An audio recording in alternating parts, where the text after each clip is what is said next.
काम करेंगे, आंदोलन को किस मोड़ में लेकर जाएंगे, तो तमाम बिंदुओं पर कल हम लोग बातचीत करेंगे और मैंने लोगों के समक्ष रखा जाएगा। महाअधिवेशन का जो अर्थ होता है उसी पर हम लोग कार्य करेंगे कि आखिर महाअधिवेशन जो हो रहा है तो इसका उद्देश्य क्या है, वो सारा चीज कल जनता के बीच रखा जाए। सारी तैयारियां हो चुकी है? हाँ, लगभग तैयारियां हो चुकी हैं, लेकिन मान सकते हैं चूंकि सब नए खिलाड़ी हैं, नए युवा हैं, थोड़ी सी कुछ त्रुटियां हो सकती हैं क्योंकि हम लोग हमेशा फेंकने का पे विश्वास नहीं करते हैं। लेकिन कुल मिलाकर इन्होंने जो संघर्ष किया है, एक संतोषजनक तैयारी हमारी हो चुकी है। तो क्या कल यहाँ से पूरा 81 विधानसभा का जो चुनाव में उतरेंगे उन लोग का भी सारा चीज मैंने कहाँ क्या होगा वो अलग विषय, लेकिन कल से इस विषय पर चर्चा हो जाएगी, एक अनाउंसमेंट हो जाएगा कि हमें पॉलिटिक्स में आना चाहिए।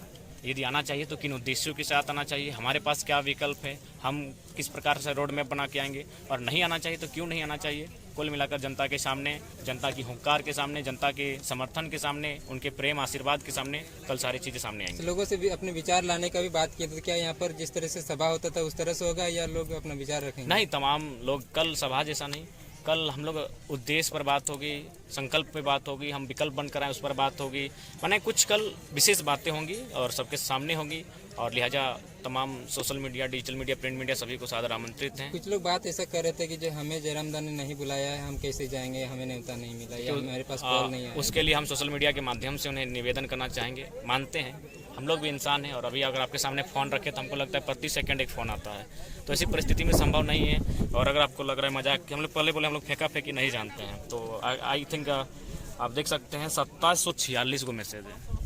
एक इंसान एक माने साधारण किसी भी प्रकार से पॉसिबल नहीं है कि मैंने सबको कॉल कर पाएँ या फिर सबके मैसेज का रिप्लाई। सिर्फ ये मैंने टेक्स्ट में 2700, व्हाट्सअप तो हम लोग आज साल भर पहले डिलीट मार दिए हैं, व्हाट्सअप साल भर पहले डिलीट मार दिए हैं, तो जाहिर सी बात है पॉसिबल नहीं है। 3000 मैसेज हैं, कॉल भी नहीं लगने से भी हमको लगता है 4000 के आसपास कॉल्स हैं, तो 300 मैंने कुछ ही एक कैलकुलेशन कर लीजिए, पॉसिबल नहीं। तो इसीलिए हम उनको सोशल मीडिया के माध्यम से जो लाइव आते हैं उसी से आह्वान कर सकते हैं। बाकी जो भी सक्षम है फ़ोन करते हैं, जितना पॉसिबल हम लोग फ़ोन करते हैं, ऐसा बात नहीं है। यहाँ जो आए हमारे 2-4 पुराने साथी उनको फ़ोन किया, हालांकि वो रिसीव नहीं कर पाए, तो ऐसा बात नहीं। जितेंद्र बाबू, आप समझ सकते हैं हम लोग किस परिस्थिति से आज गुजर रहे हैं। अंतिम एक चीज़ पूछना चाहिए कि बलियापुर का ये धरती चुनने का पीछे क्या उद्देश्य रहा? देखिए, वहाँ शुरू से बता रहे हैं, जब अधिवेशन की चर्चा हो रही थी तो सबसे पहले लोगों ने बेरमो, जो बोकारो का क्षेत्र जिसमें बेरमो, चंद्रपुरा और आपका जरीडी का क्षेत्र आता है, उसको सिलेक्शन किया गया था। इसलिए क्योंकि हमारे जो अभी झारखंडी भाषा खत्यान संघर्ष समिति जो फैली है उसका वो मेन पॉइंट होता है। सिर्फ कोल्हान को छोड़ दें